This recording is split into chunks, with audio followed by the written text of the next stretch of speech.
ត្រេកទាំងខ្លាំងណាស់អ្នកម្ដាយកូនអើយស្លាប់អីលើហើ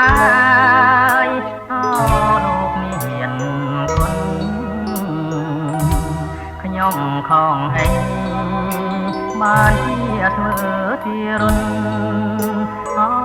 អ្នកម្ដាយមានគុណសូមជួយខ្ញុំផង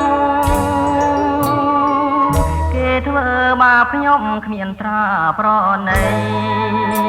គេចងហាលថ្ងៃដៃជាប់ចំណងបងអត់បាយទឹកខ្សែហើយមៀងបងបើមានខំឆ្កងកងចិនដា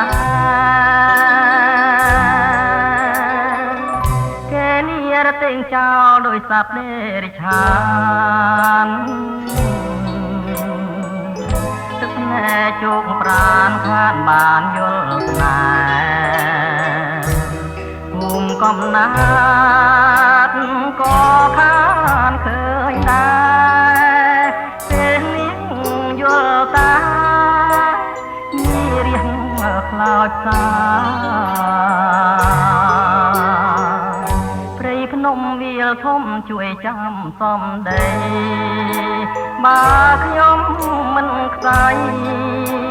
ចាងចោលលោកាគង់បានត្រឡប់មកជួបភាំងត្រាអ្នកម្ដាយស្នេហានឹងបបផាស្រី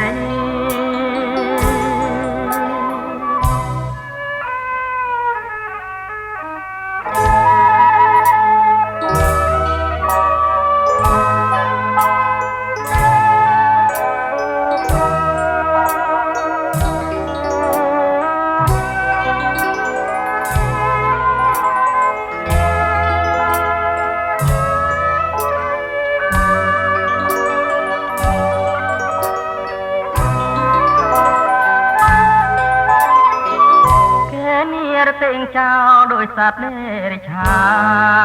នទឹកស្នេហ៍ជោគប្រានខានបានយល់ស្នេហ៍ភូមិកំណាត់ក៏ខានឃើញដែរពេលនេះយល់តាមានរៀងខ្លោចតាភ្នំវាលធំជួយចាំសំដីបើខ្ញុំមិនខ្សែ